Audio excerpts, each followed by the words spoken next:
this example is a little tricky. Here's what we want, essentially.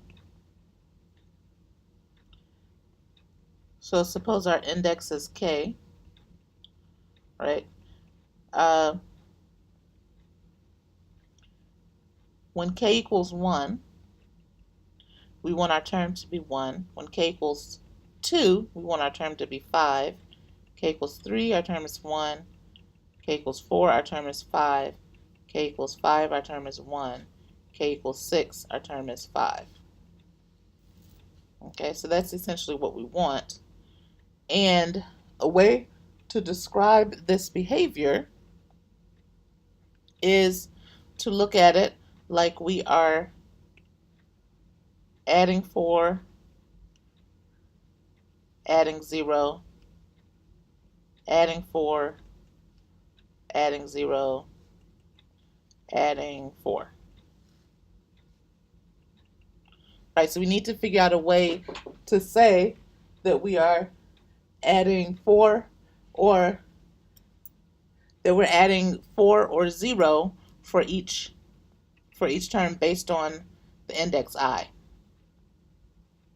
Okay, so let me actually add a page below so we can continue this.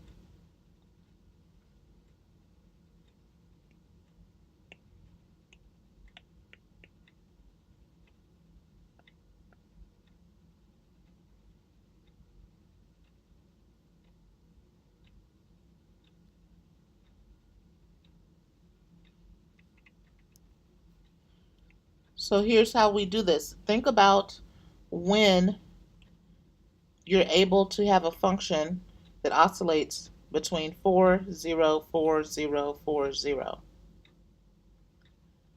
Well, here's one way to do it. We know that sine and cosine, so we know that sine and cosine, we can start with cosine. Cosine oscillates between 1, 0, -1, 0, 1, 0, -1, 0, and so forth and so on.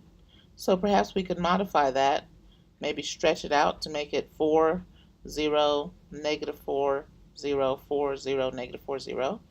And then maybe if we were to take the absolute value, we could end up with a function that's modeling this behavior. So let's see here. So here's what one way to make this work. We could have our terms be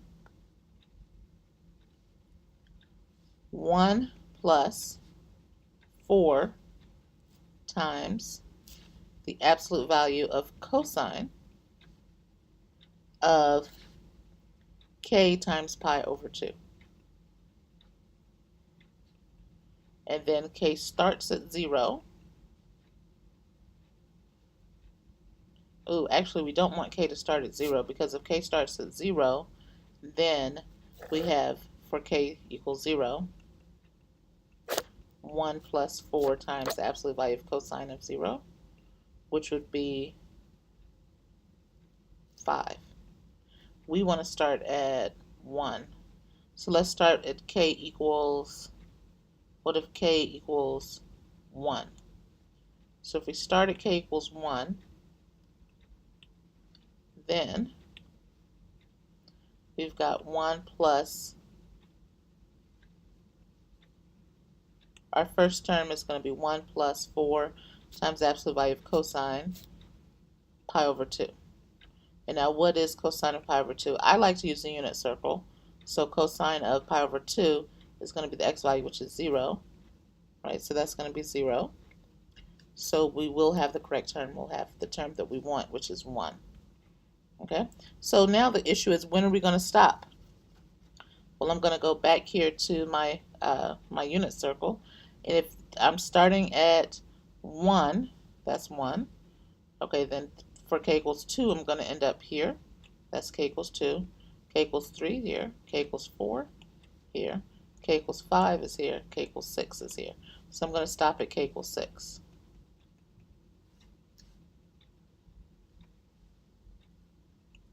And that is my final answer. Now let's move on to This next one here, what about number 5? Wow, we want to write this with sigma notation. Well, I need to see a pattern in my terms. So it looks like, so my first term is 4/9, and then I've got negative 8 over 27, and then plus 16 over 81. So this, let me write this as plus. And then, already I can tell a pattern. The pattern that I'm noticing is the numerator. Right, so the numerator, 4, 8, 16. The next one should be what? It should be 32. And the next should be 64. So how am I getting my numerator? Powers of 2. Okay, so this is 2 squared. This is 2 cubed. 2 to the 4th power. 2 to the 5th power. Right, so now I need to figure out, so if I start off with k equals 2, because, why am I starting off with k equals 2? Because that is the 2, right? That's my first end. I need to figure to the 24 is equal to what power, right? So if I'm stopping at 4, that's equal to 2 to what power? Well, 2 to the, let's see, I'm just going to guess. What about 2 to the 10th power? That's it, 2 to the 10th power. So I'm going to start at k equals 2 and I'm going to stop at k equals 10. Now what about my denominator? Is this alternating sign, plus, minus, right? So how do I get this to be plus, minus, plus, minus? If I just stick in negative 1 to the k, that's not going to work because negative 1 squared, right, I'm starting off at k equals 2, so negative 1 squared would give me plus. Oh wait, that will work. And then negative 1 cubed will give me minus. Yep, so that'll work. So this is what I got. This is my solution. This is my final solution.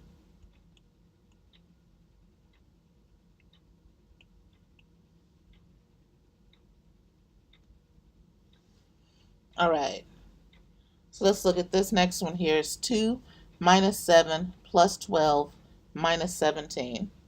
And it looks like we are jumping by,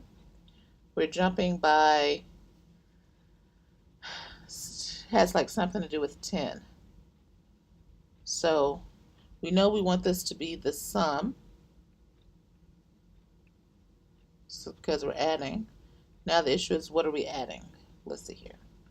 So we're adding, so the first time, so k equals 1. Let's say this is going to be k equals 1.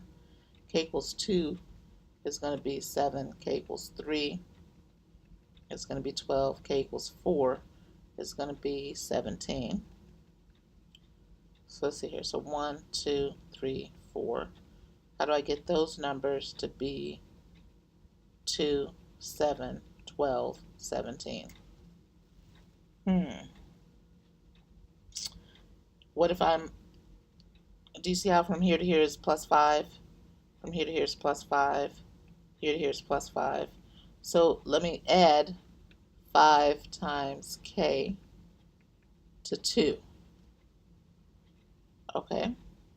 So if I add 5 times k to 2, that will give me, let's try this. So if that's my rule, okay, now for k, 2 plus 5 to the k, 5 times k. So if k is equal to 1, I'll have 7. If k is equal to 2, I'll have 12. Uh-oh. Looks like I need to start at 0. Because if I start at 0, then I think things are going to add up. So if k is equal to 0, this is my formula. K equals 0, I'm starting at 2. For k equals 1, I get 7. For k equals 2, I get 12. For k equals 3, I get 17. That's what I want. So let's see here. So k starts at 0 and stops at 3. Okay. Now each time I am adding, now I would love to just say 2 plus 5k, but that's really not going to work because I have positive, negative, positive, negative. So I need to incorporate the positive, negative, and I think if I do negative 1 to the k, that should work. So now let's check. If I change this to be, to have that power, or that factor of negative 1 to the k, now for k equals 0, I'll still have 2. For k equals 1, I will have negative 7. For k equals 2, I will have 12. And for k equals 3, it'll be negative 17. So this works.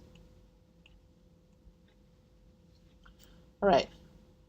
Now, for this last example, it looks like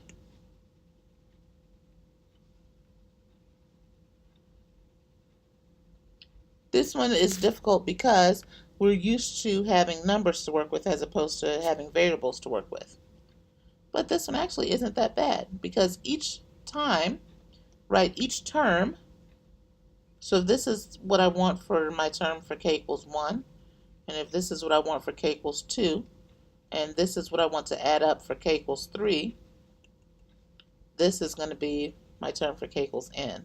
So I start at k equals 1, I stop at k equals n, and each time I'm adding x to the k.